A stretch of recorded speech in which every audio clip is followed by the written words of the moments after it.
The matchbox was in the drawer.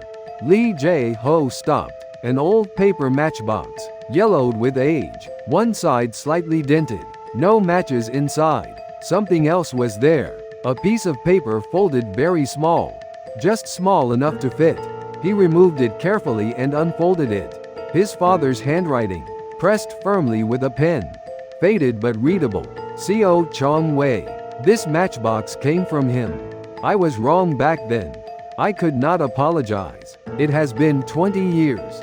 A name Jae-ho had never once heard. Seo Chang-hui. Not from his father. Not in 25 years of living together.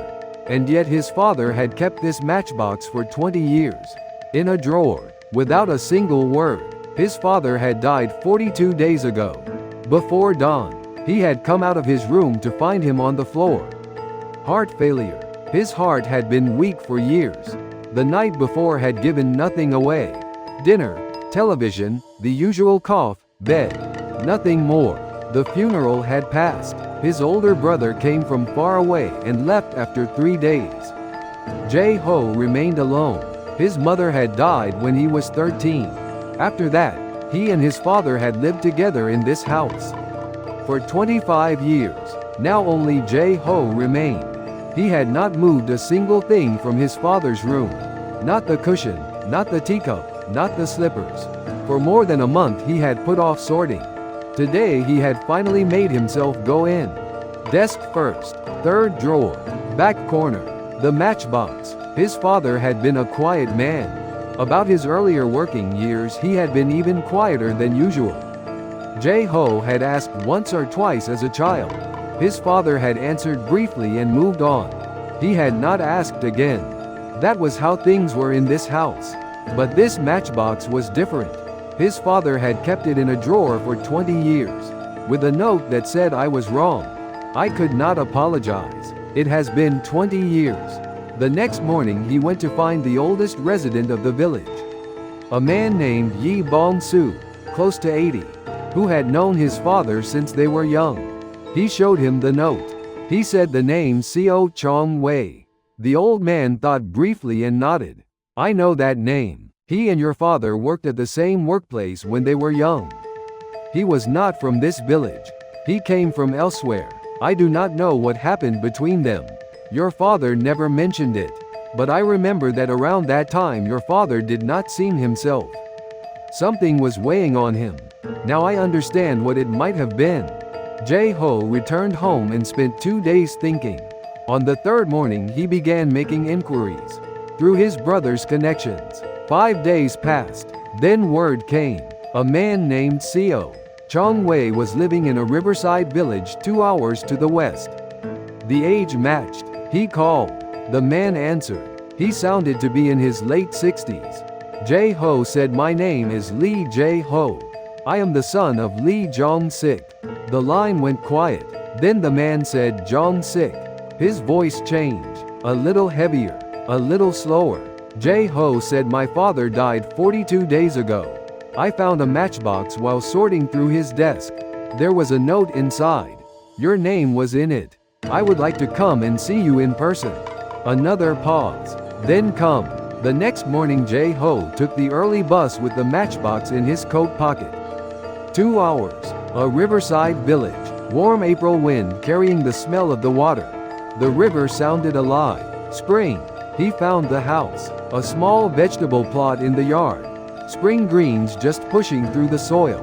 Someone was tending it. He knocked. Slow, heavy footsteps. The door opened. A man in his late 60s. Half white hair. Many lines on his face. Deep, quiet eyes. A worn coat. Soil on his hands. He had come in from the garden. He looked at Jae-ho for a long time. Then he said, you have Jong-sik's chin. Jae-ho could not answer. They sat across a worn wooden table. A photograph on the wall. Several young men at a worksite. Spring. All of them smiling. Jae-ho looked at the faces. The second from the left. He stopped breathing. His father. Young. Far younger than any version of him Jae-ho had known.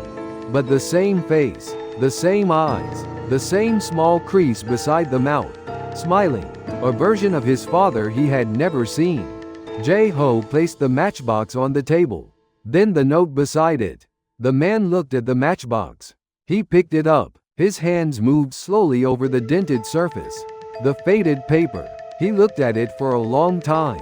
He read the note. He set both down. Something old moved in his eyes. He exhaled, long and slow. He said Jong-sik kept this. 20 years. Jae-ho said it was in his desk drawer. He never said a single word about it. Not once in 25 years. The man set the matchbox on the table. He was quiet. Spring wind outside. River sound. Then he began. 20 years ago I was in a difficult situation. A debt I could not manage. One evening at the worksite where your father and I both worked, I was alone. I did something I should not have done. I put my hand in the place where it did not belong. A small amount. But it was wrong. Your father saw me. We were face to face. Our eyes met directly. Jae-ho's hands went still on the table. He continued. I froze. Your father froze. A moment passed. Then your father turned around. He simply turned around, without a word, as if he had seen nothing. I withdrew my hand. The matter passed without anyone knowing. Jae-ho breathed slowly. He went on. After that I avoided your father. I was afraid of what I would see in his eyes when we met. But your father treated me as if nothing had happened. He never once raised the subject. He never told anyone. That silence was harder to carry than an accusation would have been. I would have preferred him to say something. But he said nothing. And I remembered that moment for a long time. The way he looked at me and then turned away. Jae-ho's eyes burned. He closed them slowly, then opened them. He continued. Afterward my situation gradually improved. 2 years later I left the village. I wanted to apologize to your father before I went. I could not find the words. This matchbox was mine. I had dropped it at the worksite that day. Your father had picked it up. The day before I left he tried to return it. I would not take it. I felt too ashamed. I told him to keep it. That was all. That was the last time we spoke. Jae-ho held those words inside him for a long time. His father had seen something he should not have seen. And he had turned around without speaking. He had said nothing to anyone for 20 years. He had kept the dropped matchbox in a drawer. I was wrong back then. I could not apologize. His father had believed that silence to be his own fault. For 20 years, the man said your father was not wrong. What he did that day by turning away stopped me where I stood.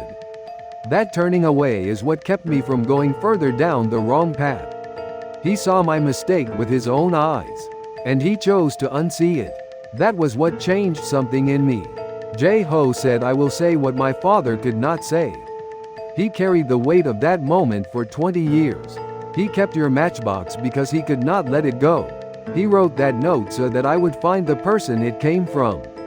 That was his way of finishing what he could not finish himself. The man looked at Jae-ho for a long time. Something old and deep moved through his eyes. Then slowly he said, tell Jong-sik that what he did that day was not wrong. Tell him I understood. And tell him I have not forgotten it either.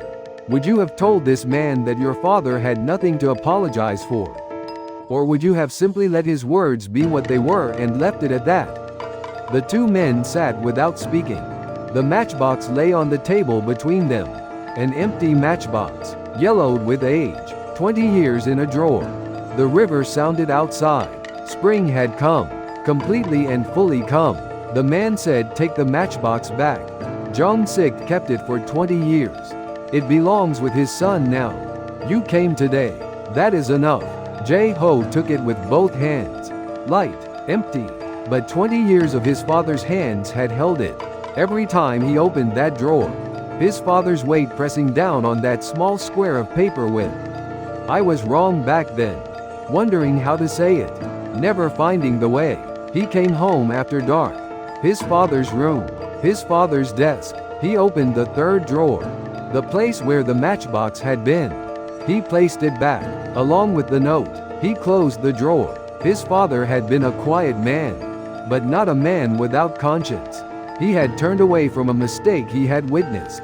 and had believed that turning away to be its own kind of wrong. He had kept an empty matchbox for 20 years, as a reminder of what he had not been able to say, and had left it for Jae-ho to carry forward. That was who his father had been. A man who kept his silence, but did not keep his quiet. What is carried in silence is not always gone. Sometimes it waits inside an empty matchbox in a desk drawer for 20 years, waiting for someone to finally open the box and read what is folded inside. If this story stayed with you, the next one begins here too.